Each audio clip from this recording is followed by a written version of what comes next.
আপনার কোনো আমল নেই, কিন্তু আপনার ঈমান মজবুত আছে, আকীদা ঠিক আছে, আপনি জান্নাতে আল্লাহ তাআলা কোনো সময় আপনাকে জান্নাত দিবেন। কিন্তু আপনার প্রচুর আমল আছে, নামাজ পড়তে পড়তে কপাল কালো হয়ে গেছে, হজও করছেন, যাকাতও দিছেন, কিন্তু আপনার আকীদা ঠিক নেই, আপনার ঈমান ঠিক নেই, তাহলে আপনি আমল দিয়ে জান্নাতে যেতে পারবেন না। এজন্য আকীদা ঠিক করা, মুসলমানদের আকীদাকে ফ্রেশ করা। দেখেন মুসলমানদের কিছু কিছু বদ আকীদার কথা আমি আপনাদের কাছে তুলে ধরব। এগুলো আপনারাও শুনেছেন, আপনারাও এগুলো শুনে অভ্যস্ত। যেমন যিনি খোদা তিনি রাসূল, তিনি মুর্শিদ। যিনি খোদা তিনি রাসূল, তিনি মুর্শিদ। এই গান শোনেননি, এই কথা শোনেননি এমন মানুষ মনে হয় পাওয়া খুব কঠিন বাংলাদেশ। তা যিনি খোদা তিনি রাসূল তিনি আমার মুর্শিদ, এই কথা বললে সে কি আর মুসলমান থাকে? তার আর ঈমান থাকে? সে নামাজ পড়লেও বেহেশতে যাইতে পারবে? কোনোভাবেই সম্ভব না। সেদিন শুনলাম এক মাওলানা বক্তব্য দিচ্ছে, আর বক্তব্যের মধ্যে তো এখন বক্তব্য হয় 1.5 ঘন্টা, এর মধ্যে 1 ঘন্টা শুধু গানই হয়। তো বক্তব্যে বলছে আল্লাহ নামের বান্দা হয়ে বাঁচার আমার ইচ্ছা নাই, মুর্শিদ নামের কাফের হয়ে আমি যেন মইরা যাই। স্টেজের মধ্যে মাওলানা ওয়াজ করছে, ওয়াজের মধ্যে গান গাচ্ছে। কি? আল্লাহ নামের বান্দা হইয়া বাঁচার আমার ইচ্ছা নাই, মুর্শিদ নামের কাফের হইয়া আমি যেন মইরা যাই। নেটে সার্চ দেবেন, গান আসবে, দেখবেন ওয়াজ আসবে, এই গান। আল্লাহ নামের বান্দা হয়ে বাঁচার আমার ইচ্ছা নাই, মুর্শিদ নামের কাফের হইয়া আমি যেন মইরা যাই, এই কথা যে বলে সে আর মুসলমান থাকে? সে আর মুসলমান থাকে? তার হাতের কোরবানি খাওয়া যাবে? তার জবাহকৃত প্রাণী খাওয়া যাবে? কি নিকৃষ্ট আকীদা পোষণ করে! বলে আমার খাজা বাবা যদি আমারে জাহান্নামে নিয়ে যায় আমি জাহান্নামে যাব, তোমরা বেহেশতে যাও। আমার বাবা যদি আমারে জাহান্নামে নিয়ে যায় আমি জাহান্নামে যাব, তুমি জান্নাতে যাও। আউযু বিল্লাহি মিনাশ শাইতান। কি ধরনের নিকৃষ্ট কথাবার্তা তারা বলে! তারপরে 99 নামের ভিতর এক নাম তোমার রঙ্গিলা, সেই নামেরই ভেলকি দিয়া জগৎ পাগল করিলা। কে গায়? স্টেজের ভিতরে মাওলানা ওয়াজ করছে আর গান গাচ্ছে যে আল্লাহ 99 নামের ভিতর এক নাম তোমার রঙ্গিলা, সেই নামেরই ভেলকি দিয়া জগৎ পাগল করিলা। এই কথা বললে কারো ঈমান থাকে? ঈমান আছে? মুশরিক, কাফের। এই ব্যক্তির জবাহকৃত প্রাণী খাওয়া যাবে না এবং একে সালামও দেওয়া যাবে না। ও টুপি মাথায় দিলেও সালাম দেওয়া যাবে না। আর ওই ধরনের বক্তার বক্তব্য শোনা তো সম্পূর্ণ হারাম। কি নিকৃষ্ট আকীদা মুসলমানরা পেশ করে, যেগুলো যে আকীদা মক্কার আবু জাহেলের আকীদার থেকেও নিকৃষ্ট। সুতরাং মুসলমানের আগে উচিত তার আকীদাকে সংশোধন করা, আগে ঈমানকে মজবুত করা, ঈমানকে সংশোধন করা। ঈমানের বিষয়বলী নিয়ে নিজেদের মধ্যে আলাপ আলোচনা করা। আমরা কি ঈমানটারে ঠুনকো জিনিস মনে করি? আপনার যদি ঈমানই না থাকে তা আপনার কি আছে? আপনার জীবনে ঈমানের মতো দৌলত যদি আপনার না থাকে আপনার আছে কি? যার ঈমান নেই তার কিচ্ছু নেই। যার ইমানের মধ্যে শিরক আছে তার কোনো আমল নেই। তো সুতরাং আমাদের আকীদাকে মজবুত করা। আবার একটা ব্যাপার তো আপনারা শোনেনি, সমাজের প্রচলিত বিভ্রান্ত আকীদাগুলো আমি আপনাদেরকে বলছি। আল্লাহর মাল খাজারে দিয়া, আল্লাহর মাল নবীরে দিয়া, আল্লাহ গেছে গায়েব হইয়া, নবীর মাল খাজা পাইয়া শুয়া আছে আজমিরে, খাজারে তোর দরবারে কেউ ফেরে না খালিয়াত। এই কথা যে বলে তার ইমান আছে? যে মুসল্লিরা হায় বলে সেই মুসল্লিদের ইমান আছে? এই আকীদা যে বিশ্বাস করে কারো ইমান আছে? নেই, মুশরিক। এজন্য ভাইরা আমার, কথা বলতে গেলে, কথা বিশ্বাস করতে গেলে অবশ্যই চিন্তা করা দরকার যে আমার রবের রুবুবিয়াতের ক্ষেত্রে কোনো ধরনের বেয়াদবি হচ্ছে কিনা। আল্লাহ তাআলা ছাড়া আর কারো ইবাদত করা, এটা হলো শিরক। আল্লাহ তাআলা ছাড়া আর কারো ইবাদত করা যাবে না। আর যত ইবাদত করবেন সব হবে কার জন্য? আল্লাহর জন্য। পদ্ধতি হবে কোনটা?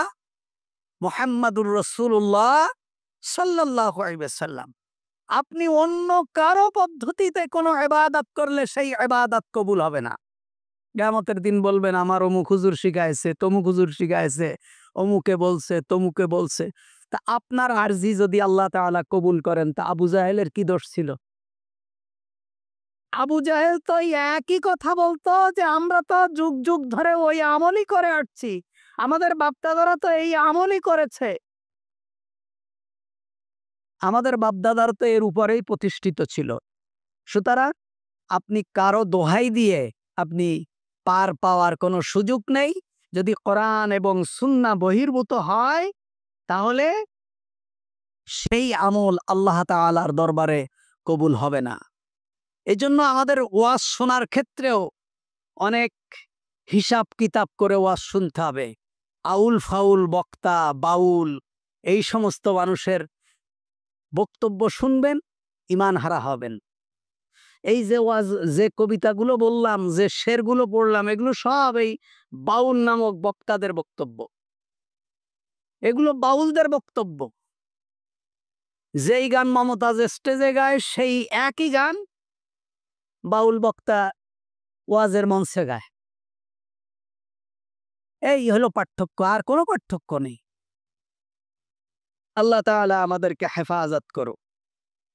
তারপরে হলো আল্লাহ তাআলা সম্পর্কে কত নিকৃষ্ট আকীদা। আপনার আকীদা আল্লাহ সম্পর্কে ফ্রেশ হতে হবে। আপনি যে রবের ইবাদত করবেন, রব সম্পর্কে আপনার আকীদা একদম ক্লিয়ার হতে হবে যে আপনার রব কি। এখন রব সম্পর্কে একটা আকীদা হলো আল কলবু বাইতুর রব, কলবুল মুমিন আরশুল্লাহ। একটা ভুয়া হাদিস আমাদের সমাজে প্রচলিত আছে যে মুমিনের অন্তর হলো আল্লাহর ঘর। মুমিনের অন্তর কি? আল্লাহর ঘর। আল্লাহ মুমিনের অন্তরে বাস করে। এটা হাদিসের নামে একটা ভুয়া কথা সমাজের মধ্যে প্রচলিত। নবী করিম সাল্লাল্লাহু আলাইহি ওয়াসাল্লাম এমন কোনো কথা বলেননি। মুমিনের অন্তরে আল্লাহ বাস করে। আল্লাহ মুমিনের অন্তরে বাস করবে কেন? তারপরে আহাদ ও আহমদ মে সিরফ মিম কা ফারা খায়ে, মিম কো দরমিয়া সে হটা দো তো और नहीं। আহাদ কে? কুল হুয়াল্লাহু আহাদ। আর আহমদ কে? মুহাম্মাদুর রাসূলুল্লাহ সাল্লাল্লাহু আলাইহি ওয়াসাল্লাম। তা বলছে আহাদ ও আহমদ মে সিরফ মিম কা ফারাক হয়। বলছে আহাদ আর আহমদের মধ্যে শুধু একটা মিমের পার্থক্য। মধ্যখান থেকে মিমটা উঠায় দাও, তাহলে আহাদ আর আহমদ এক হয়ে যাবে। নাউজুবিল্লাহি মিন যালিক। এটা হলো বাউল, তথাকথিত ভণ্ড, মাজার পূজারী, মুশরিকদের আকীদা যে যিনি আল্লাহ তিনি মুহাম্মদ। নাউজুবিল্লাহি মিন যালিক। মনে রাখতে হবে আল্লাহ হলেন খালেক। আল্লাহ কি বলেন? আল্লাহ কি? আর মুহাম্মদ সাল্লাল্লাহু আলাইহি সাল্লাম মাখলুক। আল্লাহ হলেন স্রষ্টা আর মুহাম্মদ সাল্লাল্লাহু আলাইহি সাল্লাম হলেন সৃষ্টি। আশহাদু আল্লা ইলাহা ইল্লাল্লাহু ওয়াহদাহু লা শারীকা লাহু ওয়া আশহাদু আন্না মুহাম্মাদান আবদুহু ওয়া রাসূলুহু। মুহাম্মদ সাল্লাল্লাহু আলাইহি সাল্লাম আল্লাহর গোলাম। আল্লাহ তাআলা বলছেন সুবহানাল্লাযী আসরা বিআবদিহি, আমি আমার গোলামকে নিয়ে গিয়েছি। নবী করিম সাল্লাল্লাহু আলাইহি সাল্লাম নিজেও তিনি আল্লাহর গোলাম বলতেন, আল্লাহুম্মা আনতা রাব্বি লা ইলাহা ইল্লা আনতা খালাকতানি ওয়া আনা আবদুক। সাইয়্যিদুল ইস্তিগফার। তিনি বলতেন আমি তোমার গোলাম, তুমি যেদিন থেকে সৃষ্টি করেছো ওদিন থেকেই আমি গোলাম। সুতরাং আল্লাহ হলেন খালেক, মুহাম্মদ সাল্লাল্লাহু আলাইহি ওয়াসাল্লাম হলেন মাখলুক। আরো কি নিকৃষ্ট আকীদা পোষণ করে দেখেন, বলে যে মুহাম্মদ খুদা নেহি মগর খুদা সে জুদা নেহি, মানে মুহাম্মদ খোদা না, আবার খোদার থেকে পার্থক্যও নেই, অর্থাৎ যিনি খোদা তিনি মুহাম্মদ। এই আকীদা যিনি পোষণ করে উনি মুশরিক, উনি কাফের। নামাজ পড়লেও কাফের, রোজা রাখলেও কাফের, হজ করলেও কাফের, কালিমা পড়লেও কাফের। আরো কি বলে, জুথে আরশ পর মুস্তাবি হোকর ও উতরে জমি পে মুস্তফা হোকর। যিনি আরশে আজিমের ভিতরে আল্লাহ হিসাবে ছিলেন তিনি জমিনে নেমেছেন মুস্তফা হিসাবে। নাউজুবিল্লাহি মিন যালিক। এ সমস্ত বক্তব্য আপনারা দেখবেন নেটের মধ্যে আছে। বলে যে আল্লাহ যখন একা ছিলেন তখন ওনার ভালো লাগছিল না, এজন্য উনি ওনার নূর থেকে মুহাম্মদকে বানিয়েছেন। নাউজুবিল্লাহি মিন যালিক। হারাম। এ আকীদা বিশ্বাস করা হলো সম্পূর্ণ হারাম। আল্লাহ তাআলা বলছেন কুল হুয়াল্লাহু আহাদ আল্লাহুস সামাদ লাম ইয়ালিদ ওয়া লাম ইউলাদ ওয়া লাম ইয়াকুল লাহু কুফুয়ান আহাদ। তিনি হলেন এক, তিনি কারো মুখাপেক্ষী নন, সকলেই তার মুখাপেক্ষী। তিনি কাউকে জন্ম দেননি এবং তাকেও কেউ জন্ম দেয়নি এবং তার সমকক্ষ আর পৃথিবীতে কেউ নেই। এটা হলো ঈমান, এটা হলো আকীদা। এই প্রত্যেকটা সূরার ভিতরে কিছু বান্দার কথা আছে, কিছু আল্লাহর কথা আছে, কিন্তু এই সূরার ভিতরে শুধুমাত্র তাওহীদের কথা আছে। এ কারণে নবী করিম সাল্লাল্লাহু আলাইহি ওয়াসাল্লাম বলেছেন এই সূরা যদি কেউ 3 বার পাঠ করে পুরা কোরআন খতম করার সমপরিমাণ সওয়াব আল্লাহ তাআলা তার আমলনামায় লিখে দেন। সুবহানাল্লাহ। তাহলে আল্লাহ তাআলা কারো মুখাপেক্ষী নন। যালিকুমুল্লাহু রাব্বুকুম লা ইলাহা ইল্লা হুয়া খালিকুন কুল্লা শাইইন ফা'বুদু। তিনি হলেন তোমাদের রব, তার সাথে কোনো শরীক নেই, সুতরাং তোমরা তার ইবাদত করো, তার সাথে আর কাউকে শরীক করো না। ওহুয়া রব্বুল আরশ, তিনি হলেন আরশের মালিক। তাহলে আল্লাহ সুবহানাহু ওয়া তাআলা সম্পর্কে আমাদের আকীদার কথা বলছিলাম। আল্লাহ সম্পর্কে আমাদের আকীদা ভালো না। আল্লাহ সম্পর্কে আমাদের কোনো নলেজই নেই, কোনো জ্ঞানই নেই। এবার আসেন একটা আকীদাগত কথা বলবো, যেটা নিয়ে বুঝে না বুঝে অনেক দ্বন্দ্ব আমাদের মধ্যে আছে। আইনাল্লাহ, আল্লাহ কোথায়?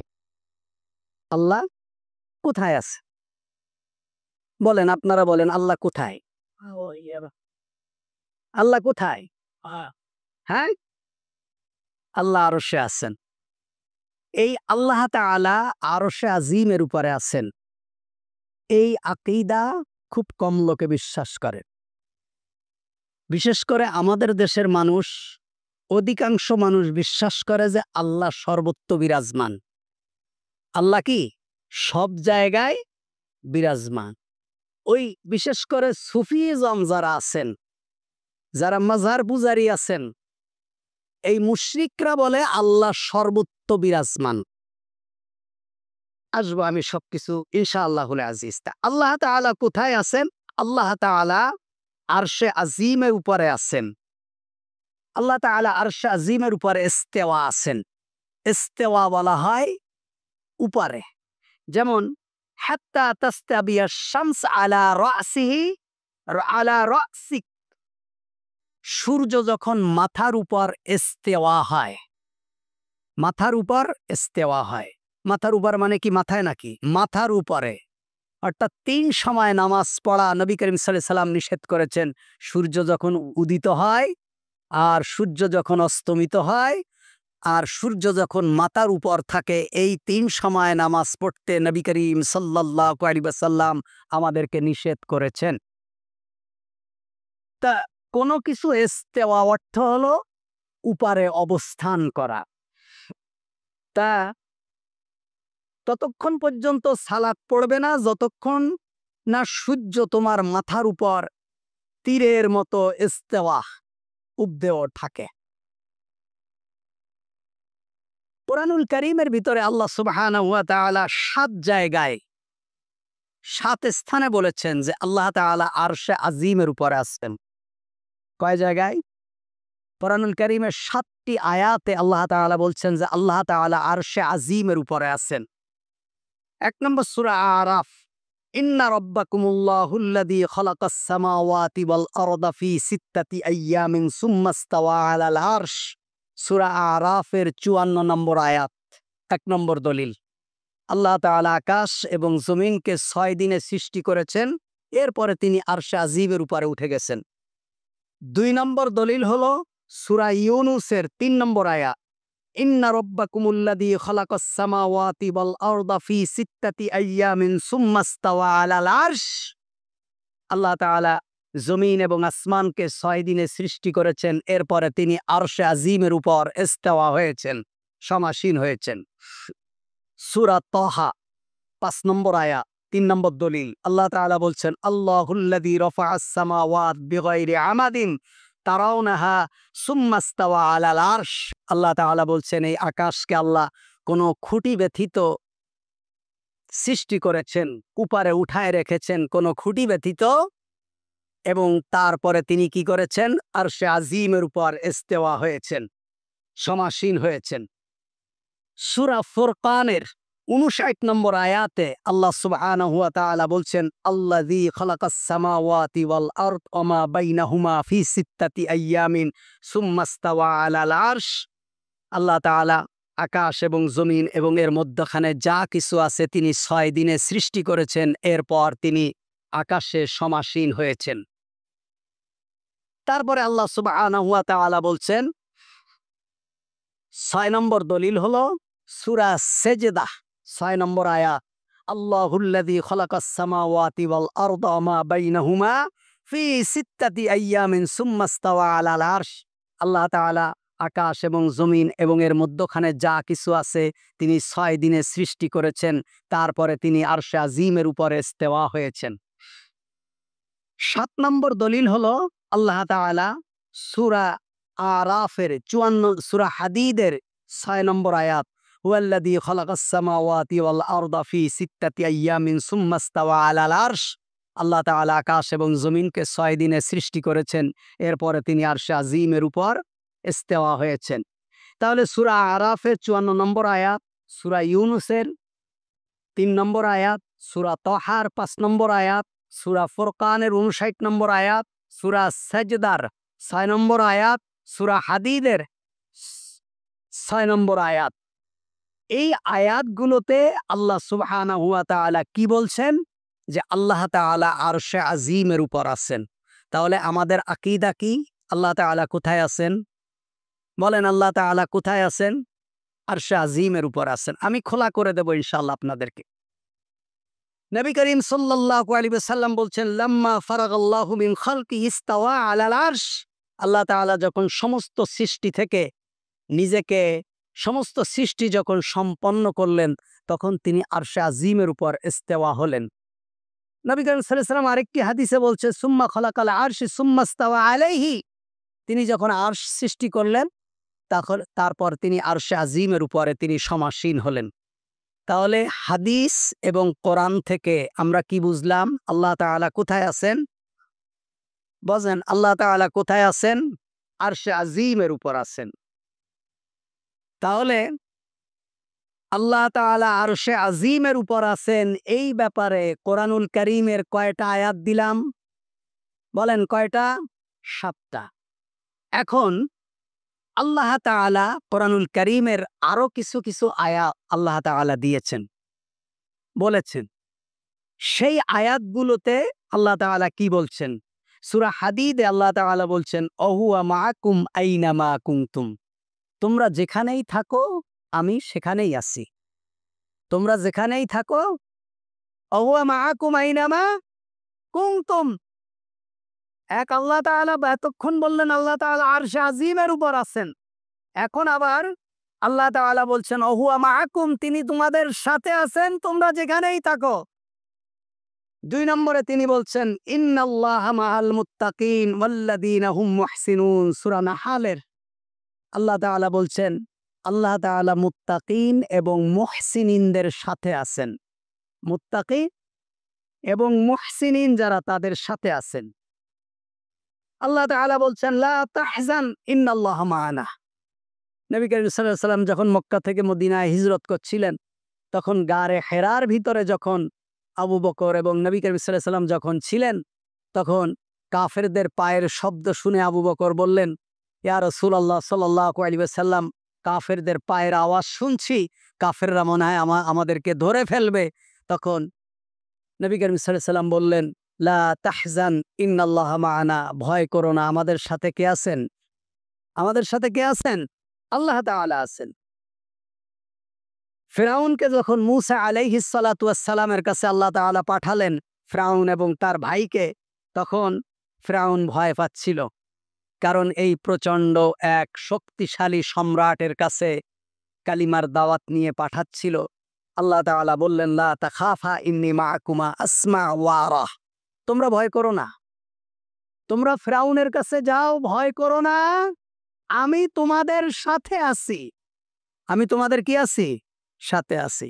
তাহলে এই আয়াতগুলো দ্বারা বোঝা যাচ্ছে যে আল্লাহ আমাদের, বলেন আল্লাহ আমাদের সাথে আছেন। আবার আল্লাহ তাআলা বলছেন ইয়া আইয়ুহাল্লাযীনা আমানুস্তাঈনু বিস-সাবরি ওয়াস-সালাত ইন্নাল্লাহা মা'আস-সাবিরিন। তোমরা আল্লাহর কাছে চাও ধৈর্য এবং নামাজের মাধ্যমে, সালাতের মাধ্যমে আল্লাহর কাছে চাও এবং কারণ আমি ধৈর্যশীলদের সাথে আছি। তাহলে আল্লাহ কোথায় আছে? বলেন আল্লাহ কোথায় আছে? ধৈর্যশীলদের সাথে আছে। তারপর আল্লাহ তাআলা সূরা তাওবার 36 নম্বর আয়াতে বলছেন ওয়ালামু আন্নাল্লাহা মাআল মুত্তাকিন। তোমরা জেনে রাখো আমি মুত্তাকিদের সাথে আছি। কাদের সাথে আছি? মুত্তাকিদের সাথে আছি। আল্লাহ তাআলা কোরআনের মধ্যে আবার বলছেন ইন্না রাব্বি করিব। সূরা হুদের ভিতরে আছে, বলছেন 61 নম্বর আয়াত সূরা হুদ, যে আমি তোমাদের রব তোমাদের নিকটেই আছে। তোমাদের রব কোথায় আছে? তোমাদের নিকটেই আছে। তারপরে আল্লাহ তাআলা সূরা বাকারার 186 নম্বর আয়াতে বলছেন ওয়াইজা সালাকা ইবাদি আন্নি ফাইন্নি করিব উজিবু দাওয়াতাদ দাঈ ইযা দাআন। যখন আমার বান্দারা আমার কাছে চায়, ওয়াইজা সালাকা ইবাদি আন্নি ফাইন্নি করিব, আমি আমার বান্দাদের নিকটেই আছি। বান্দারা আমার কাছে চায়, আমি আমার বান্দাদের কোথায় আছি? নিকটেই আছি। তারপরে আল্লাহ তাআলা বলছেন ওয়া নাহনু আকরাবু ইলাইহি মিন হাবলিল ওয়ারিদ। আমি তোমাদের ঘাড়ের সাহারগের নিকট থেকেও নিকটে আছি। আমি তোমাদের ঘাড়ের সাহারগের থেকেও নিকটে আছি। তাহলে আল্লাহ তাআলা কোরআনুল কারীমের ভিতরে এতগুলো আয়াতে বললেন যে আমি আরশে আজিমের উপর আছি, আমি আরশে আজিমের উপর ইস্তেওয়া হয়েছি। আবার আল্লাহ তাআলা পরবর্তীতে কোরআনুল কারীমের এতগুলো আয়াতে বললেন তোমরা যেখানেই থাকো আমি সেখানে আছি। আমি মুত্তাকীদের সাথে আছি, আমি ধৈর্যশীলদের সাথে আছি, আমি সবরকারীদের সাথে আছি, আমি সালাত আদায়কারীদের সাথে আছি, আমি তোমাদের নিকটবর্তী আছি, আমি তোমাদের ঘাড়ের সাহারগের থেকেও নিকটে আছি। তাহলে কোরআনুল কারীমের 2 ধরনের আয়াতের ভিতরে গড়মিল হয়ে গেছে না? এর আসল কাহিনী, আসল ব্যাখ্যা কি? ব্যাখ্যা হলো আল্লাহ তাআলা বলছেন যে আমি আরশে আজিমের উপর আছি। আর এই জায়গায় আল্লাহ তাআলা বলছেন যে আমি তোমাদের সাথেই আছি, তোমাদের নিকটেই আছি, তোমাদের শাহরাগের নিকটেই আছি, আমি সব জায়গায় আছি। হ্যাঁ, আল্লাহ তাআলা আমাদের সাথে আছেন। আমরা যেখানে আছি আল্লাহ সেখানে আছেন। আমরা যেখানে যাই আল্লাহ সেখানে যান। আল্লাহ পৃথিবীর সর্বত্র বিরাজমান। এটা হলো সামাআন বাসারান কুদরাতান। দেখার দিক থেকে, শোনার দিক থেকে এবং জ্ঞানের দিক থেকে আল্লাহ তাআলা সর্বত্র বিরাজমান। কিন্তু আল্লাহ তাআলা সত্তাগতভাবে আর রহমান আলাল আরশি ইস্তাওয়া। সুবহানাল্লাহ। সামান শোনার দিক থেকে, বাসারান দেখার দিক থেকে, ইলমান জ্ঞানের দিক থেকে আল্লাহ সর্বত্র বিরাজমান। আল্লাহর জ্ঞান, আল্লাহর দেখা, আল্লাহর শোনা পৃথিবীর আকাশ এবং জমিনের কোনো জায়গায় আল্লাহর জ্ঞানের বাইরে নেই, আল্লাহর শোনার বাইরে নেই, আল্লাহর দেখার বাইরে নেই। কিন্তু সত্তাগতভাবে আর রহমান আলাল আরশি ইস্তাওয়া, আল্লাহ তাআলা আরশে আজিমের উপর আছেন। সুবহানাল্লাহ। আমরা বলতে যে বলি যে আল্লাহ সর্বত্র বিরাজমান। তা আল্লাহ যদি সর্বত্র বিরাজমান থাকে তাহলে বাথরুমে যাবার সময় আল্লাহর নাম নেওয়া যায় না কেন বাথরুমের ভিতরে? এই দেশে, এই পৃথিবীতে কত নিকৃষ্ট জায়গা আছে। আল্লাহ যদি সর্বত্র বিরাজমান থাকে, আল্লাহ যে সুবহান, সুবহান রাব্বিয়াল আলা, সুবহানাল্লাযী আসরা বিআবদিহি, আল্লাহর নামের শুরুতে যে সুবহান পবিত্র শব্দ ব্যবহার করা হয়েছে, আল্লাহর পবিত্রতা থাকলো কোথায়? এজন্য সর্বত্র বিরাজমান এই আকীদা পোষণ করা যাবে না। এই আকীদা পোষণ করা যাবে না। আমার আকাবিররা করেছেন, আমাদের মুরব্বীরা বলেছেন, এই বিশ্বাসের উপর এই আকীদা বিশ্বাস করা যাবে না। এটা হলো ভ্রান্ত আকীদা যে আল্লাহ তাআলা সর্বত্র বিরাজমান। এটা হলো সুফিবাদ সহ কিছু ভ্রান্ত আকীদার মানুষের বিশ্বাস যে আল্লাহ তাআলা সর্বত্র বিরাজমান। আল্লাহ তাআলাকে সর্বত্র বিরাজমান মনে করা ওয়াহিদাতুল উজুদ, ঈশ্বরবাদের বিশ্বাসী। ঈশ্বরবাদে যারা বিশ্বাস করে, যারা মূর্তি পূজা করে, এরা বিশ্বাস করে আল্লাহ সর্বত্র বিরাজমান। এদেরকে যদি জিজ্ঞেস করা হয় তোমরা মাটির ঠাকুরকে সেজদা দাও কেন? বলে মাটির ঠাকুরের উপরে ভগবান ভর করবে। ভগবান তো কোনো জায়গা থেকে খালি নেই। এটা আমরা ভগবানকেই সিজদা দিচ্ছি। আমি অনেক মাজার পূজারীকে জিজ্ঞেস করেছি আমি ব্যক্তিগতভাবে, তুই মাজারে সিজদা দাও কেন? বলে আমি মাজারের সিজদা কি আল্লাহু আকবার বলেই তো দেই। আমি মাজারে যখন সিজদা দেই আল্লাহকেই সিজদা দেই। তার মানে কি? তাদের ধারণা এই মাজারেও কে আছে? আল্লাহ আছে। তে আল্লাহ সর্বত্র বিরাজমান এই আকীদার বিশ্বাস করে ঈশ্বরবাদী এবং ব্রাহ্মণ্যবাদী যারা আছেন, এরা এভাবেই এই আকীদার উপর মূর্তি এবং পাথরের উপরে সিজদা দেয়। কারণ তাদের বিশ্বাস এই মূর্তি এবং পাথরেও আল্লাহ তাআলা আছেন, কারণ আল্লাহ তাআলা সর্বত্র বিরাজমান। আল্লাহ তাআলা বলবে, দেখবেন আল্লাহ তাআলা মুমিনের কলবের মধ্যে আছেন। তারপরে কিছু কিছু মুসলমানদের আকীদা দেখবেন বলবে যে আল্লাহর সাথে ফানাফিল্লা হয়ে গেছে, মানে আল্লাহর সাথে মিশে গেছে। এখন তার আর আল্লাহর মধ্যে কোনো পার্থক্য? সে যা বলে আল্লাহর বলার, সে খায় আল্লাহর, সে তার হাত আল্লাহর হাত, তার পা আল্লাহর পা। দেখবেন বক্তব্যের মধ্যে এগুলো বলে সুফিবাদীরা যে আল্লাহর অলির হাত আল্লাহর হাত, আল্লাহর পা আল্লাহ, আল্লাহর অলির পা আল্লাহর পা, অলির মুখ আল্লাহর মুখ। এগুলো হলো ভ্রান্ত সুফিবাদ যারা আছে এদের আকীদা, মুশরিকি আকীদা, বাউলের আকীদা, ঈশ্বরবাদীর আকীদা, ওয়াহিদাতুল উজুদ যারা বিশ্বাস করে তাদের আকীদা। এটা কোনোভাবেই মুমিন মুসলমানদের আকীদা হতে পারে না। তারপরে এদের আরেকটা ভ্রান্ত আকীদা হলো আল্লাহর ওলিগণ গায়েব জানেন। নবীগণ তো জানেনই, আল্লাহর ওলিগণও জানেন। আল্লাহর আল্লাহ ব্যতীত আর কেউ গায়েব জানে একথা বিশ্বাস করা শিরক। একথা বিশ্বাস করা কি? কুফুরি, সরাসরি কুফুরি। একমাত্র গায়েব কে জানে? আল্লাহ তাআলা বলছেন, লাউ কুনতু আলামুল গায়ব লাস্তাকসারতু মিনাল খাইর ওয়া মা মাসানিয়া সু। নবী, আপনি বলে দিন, আপনি যদি গায়েব জানতেন, আল্লাহ ব্যতীত আর অন্য কেউ যদি গায়েবের খবর রাখতো, তাহলে কল্যাণগুলো আপনি বেছে নিতেন, অকল্যাণগুলো থেকে আপনি দূরে থাকতেন। সুতরাং গায়েবের খবর আল্লাহ তাআলা ব্যতীত আর কেউ জানেন না। আল্লাহ তাআলা যদি কোনো খবর নবীকে জানিয়ে থাকেন, স্পেশালি সেটা জানিয়েছেন। যখন কোনো কিছু জানিয়ে দেওয়া হয়, তখন সেটা আর কি থাকে না? গায়েব থাকে না। সুতরাং আল্লাহ সর্বত্র বিরাজমান। এটা হলো ব্রাহ্মণ্যবাদী যারা আছে, ঈশ্বরবাদী যারা আছে, তাদের আকীদা।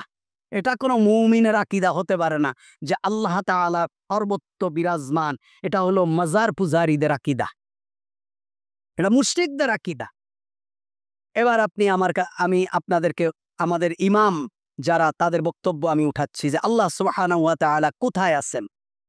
ইমাম মালিক রাহিমাহুল্লাহ বলছেন, আল্লাহু ফিস সামা ওয়া ইলমুহু ফি কুল্লি মাকান।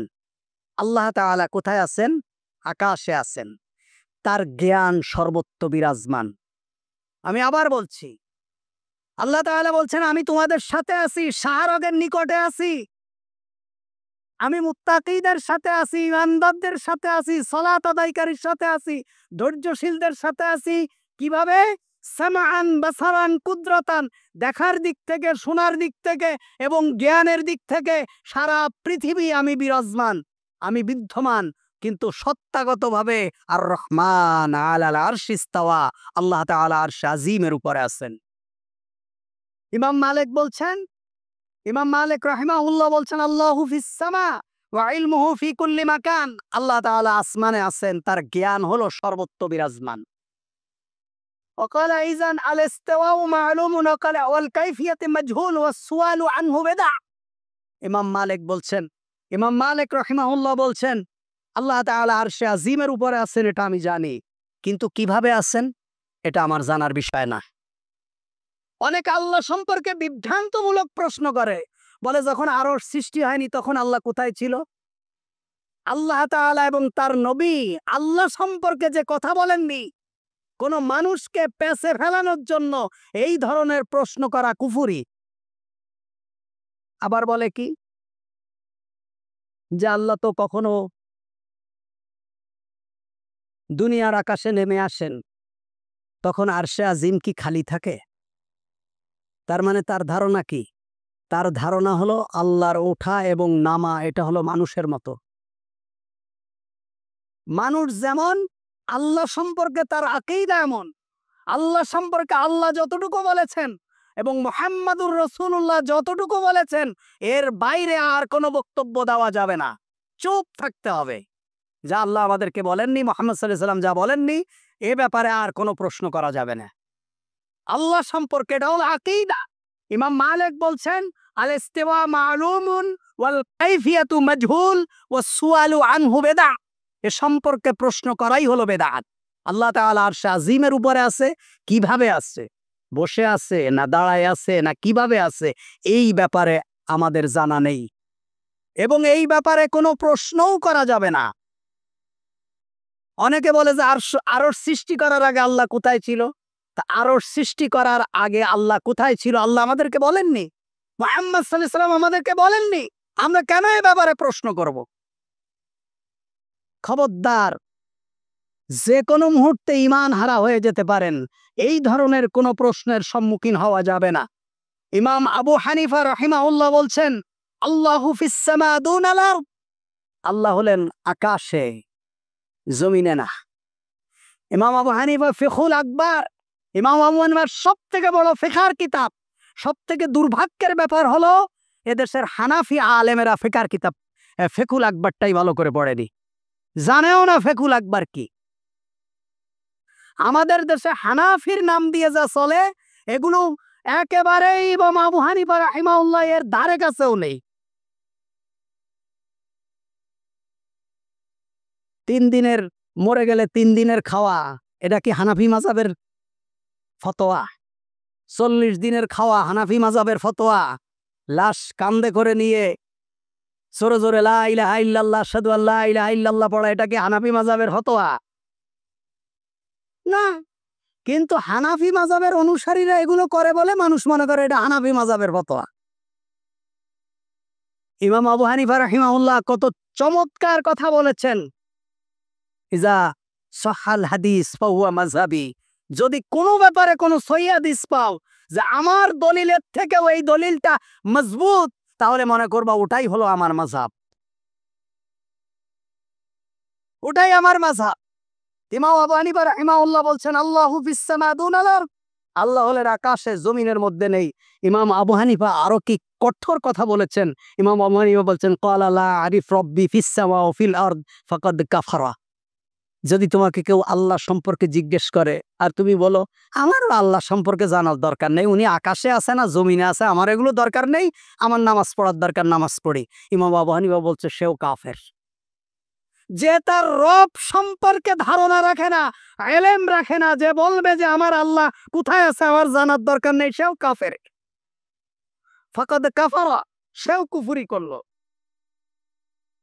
ওয়াকাযা মান ক্বালা আন্নাহু আলাল আরশ লা আদরি আল আরশু ফিস সামা ওয়া ফিল আরদ ফাকাদ কাফারা। ইমাম আবু হানিফা বলছে কেউ যদি বলে আল্লাহ আরশে আজিমের উপরে আছে, তবে আরশ কি উপরে আছে না জমিনে আছে এটা আমার জানার দরকার নেই, বলছে সে ব্যক্তিও কুফরি করলো। সুতরাং ভাইরা আমার, আল্লাহ সম্পর্কে, রব সম্পর্কে, ইলাহ সম্পর্কে আকীদা মজবুত করতে হবে, আল্লাহ সম্পর্কে ঈমানটা মজবুত করতে হবে। এটা ঠুনকো ব্যাপার না, এটার সাথে জড়িয়ে আছে মানুষের পরকালীন জীবন। আল্লামা ইকবাল বলেছেন নাকি সুন্দর, মৌত কো সমঝায় গাফিল ইখতিতামে জিন্দেগি দর হাকিকত মৌত হি হায় ইফতেদায়ে জিন্দেগি। বলছে যে মানুষ মনে করে মৃত্যুই হলো তার জীবনের শেষ, বলছে সে হলো বোকা, মৃত্যু দিয়েই তার জীবনটা শুরু হয়েছে। তুমি মনে করছো মৃত্যু তোমার জীবনের সমাপ্তি ঘটেছে, না, মৃত্যু দিয়েই তোমার অনন্তকাল জীবনের শুরু হয়েছে। এজন্য অনন্তকাল জীবনের জন্য আমাদের আকীদাকে মজবুত করা দরকার।